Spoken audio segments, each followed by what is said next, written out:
Probably a lot of you know that we have a commercial course coming up at the end of this month. We've got Sylvia Bernstein from the aquaponics source. She also runs the aquaponic gardening community. Marie Holland from Practical Aquaponics. She does the DIY aquaponic videos or DVDs. You've probably seen some of those. And they're both joining us for our first Green Acre commercial course. So Helen will be here?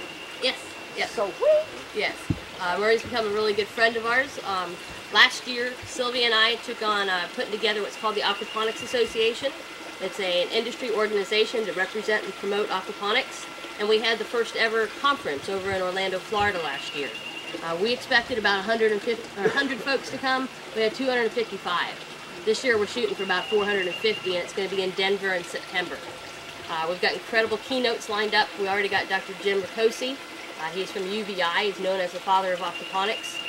We have Glenn Martinez from Olamana Gardens will be our other keynote. Dr. Wilson Leonard from Australia, one of the first PhDs in the aquaponic industry. And actually Jim and Wilson were just here Tuesday this past week at our farm and visited us.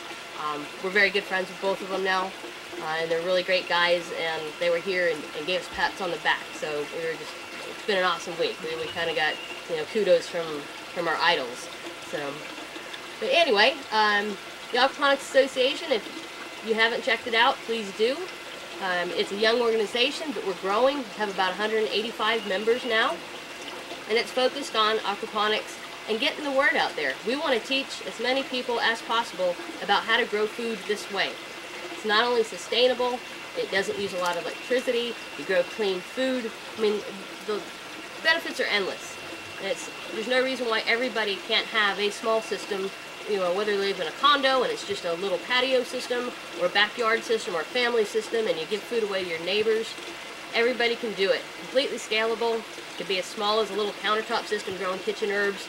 It could be as big as this, or it could be as big as the one 16,000 square foot system that's going in California from a gentleman that we're going to be working with. So it can be done at any size. Any questions?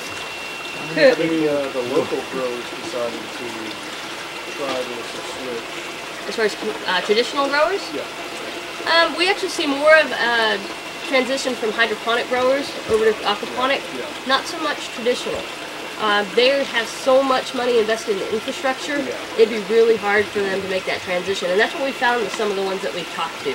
They're interested, but at the same time they look at all this machinery and stuff that they've sunk into. Right. So they're almost, it's really hard for them. They don't want to admit that they... And a lot of them have been doing it with their family businesses. Hydroponic people, wow, they're actually like vicious at us because they've got so much invested. They can't possibly change now because then it makes all that they did worthless. Yeah. And it's not the case. Do you own the land or do you lease it? We own. Okay, and obviously it must be zoned agricultural. Did you have any battles with the city or zoning or anything? None of that, okay. If you had one piece of advice for a startup that you wish you had beforehand, what is it? I wish I had? Better education. Education. Okay, gotcha. Absolutely. Okay. Let me touch on that a little bit. One of the things that we find in the aquaponic industry and people wanting to do this, I'm going to be a little facetious here, but I kind of get really amazed, and I joke all the time that I want to be a brain surgeon, so I'm just going to go up and ask a brain surgeon and talk to him for 5 minutes, and then, hey, I'm a brain surgeon. This is starting a business. Yeah, it's a neat business, it's a lot of fun, it's farming, but it's a business nonetheless. People don't get the proper training on how to farm, how to do aquaponics, how to manage a business. They're setting themselves up for failure, and it's no different than anything else. So I cringe when I see that people don't want to go through the proper channels to get that training and do their due diligence, because when they fail, it's going to be aquaponics that fails. And there's a lot of failed commercial farms already, and it's giving us a bad name, and people are saying it's not viable. But was it the farm that failed? Was it the person's business understanding and their ability to market themselves and get sales? There's a lot of different factors. So if anybody's looking to go into it, and I'm not just saying this because I'm running a training course, get training. Figure out how to do it the right way. If we had had a different or better training, hands down, we would have been profitable much sooner. We spent we're still spending time figuring out ways to do things better because we either A, weren't told, or B, we were told something that just wasn't really effective. And that's what we do, a lot of trial and error. And unfortunately, a lot of it's error. But at least you know, don't do it again. Well, that answers the next question. In this question. S system, how's the productivity at the end of the last trial? Productivity doesn't change. You see so much of your conversion from your ammonia and actually what converts to bacteria that colonize the entire surface of the system, that transition's happening throughout the system. If we do a test and test our nitrates right here at the beginning and test at the far end, we actually see no difference in those levels whatsoever. How many people does it take to operate this size on? 2. Just 2? Just 2. Myself and Tanya run this farm. We do have a couple of volunteers. Right now, we've been, since the day we started, we've been building. We are just now getting to the point where we're going to stop building so much. But we've always been constructing something. So that's where we have some help.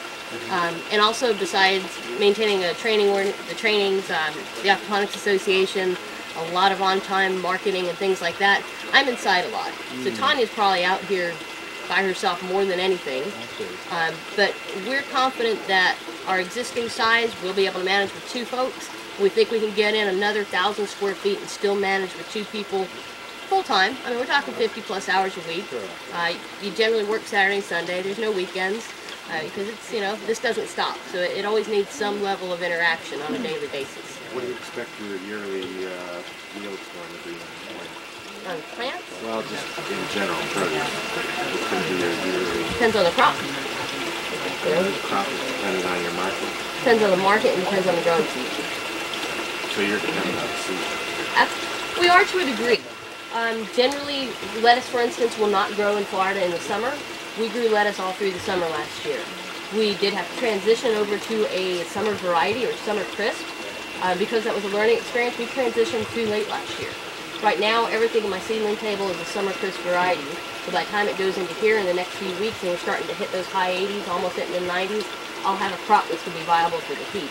Last year we did not. We watched everything overnight bolt and go nuts.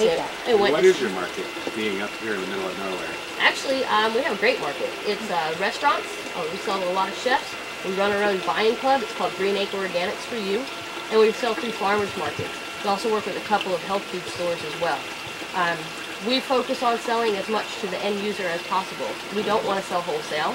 That would necessitate not only organic certification, but it would also demand the lowest price. Right. We stay away from that as much as possible. Question, Frank. Your association, is that a non-profit? It is. We are not yet gone through all the paperwork process. We're working on getting it 501c. There's quite a lot of grant funding right now. Absolutely. And that's absolutely. So we're in the process. We're thinking maybe another 3 to 4 months. They say it takes anywhere from 6 to 8 months. Are you? Yeah. We're absolutely looking to get funding, primarily for research and primarily towards food safety goals. That is a huge issue for our industry that we're going to face in the near future. Right now, there's no aquaponic farm out there that has food safety certification.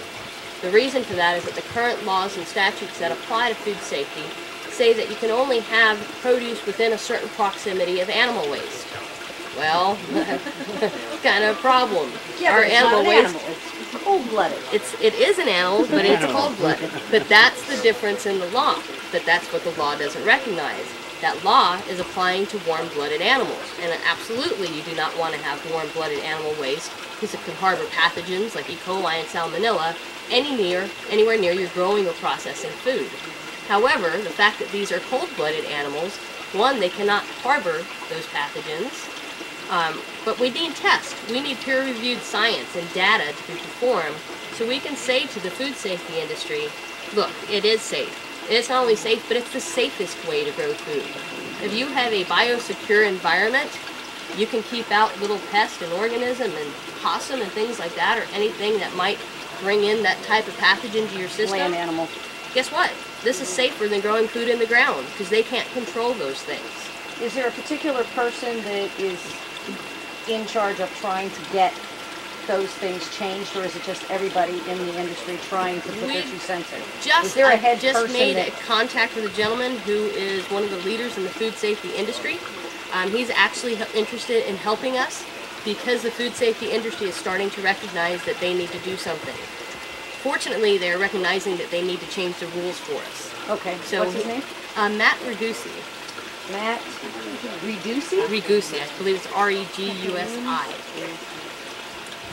So we're just starting to work with them through the association. I mean, this has been developed within the last 2 Okay, well, I years. just we want to push that. So No, he's with an independent food safety company. that's good. Have you decided, Independent. have you worked with the university or high school, maybe you could start documenting this, working with them? Again, that falls under the problem with funding and grants.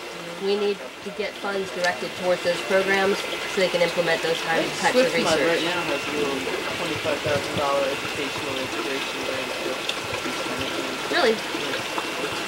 I need to talk to you.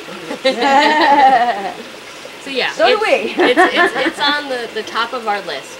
It's something that we obviously need to do for our industry. We know it's safe, but we need to get everybody else on the same page.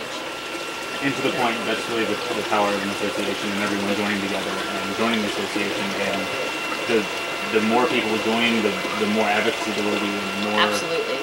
Power as a group we will get. Absolutely. Something to touch on. I don't know, I'm going to be very careful how I state this. There is an aquaponic company that has a problem with worms. If you've read their newsletters, you know who I'm talking about.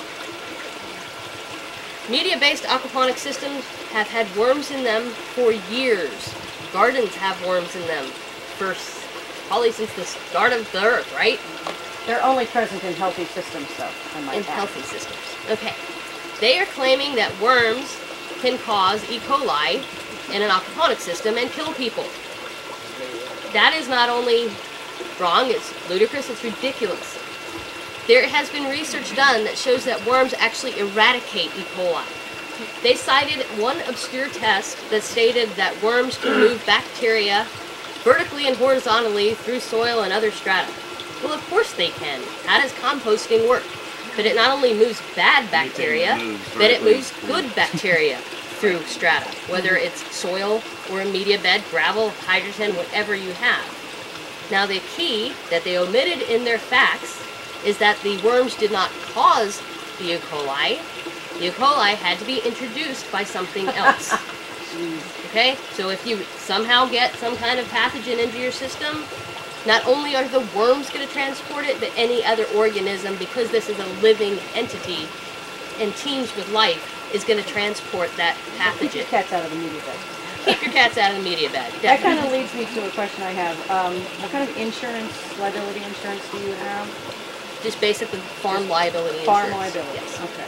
There's some, there's some great folks in the industry that are already on the academic side. There's a gentleman, Charlie Schultz, came from UVI. He's a student at Jim Ricosi's. He's now at Kentucky State. I believe Arizona State has a great program with aquaponics. They actually have a seminar going on in a couple weeks. So there's already some established universities that have programs. I'm going to say Chicago State as well. For here, if you get your association, you have the land as the private operator, and then the university and other interested parties come in. It could be that you approach them, and that's your angle.